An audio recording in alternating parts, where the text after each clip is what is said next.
Welcome, today in front of me Blackview A90 and I'll show you how to unlock SIM card with SIM pin on this device.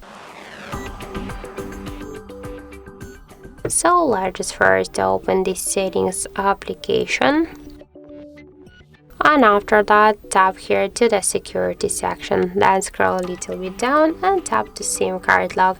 Now just to lock your device with SIM card, click here once on the switcher and after that enter here the pin code. In my case that will be from 1 to 4. After that just tap here to OK, and now we can see that our device successfully connected, that our device SIM card successfully locked with SIM pin. So that's it. Thank you for watching, and if you find this video helpful, don't forget to leave a like, comment and to subscribe our channel.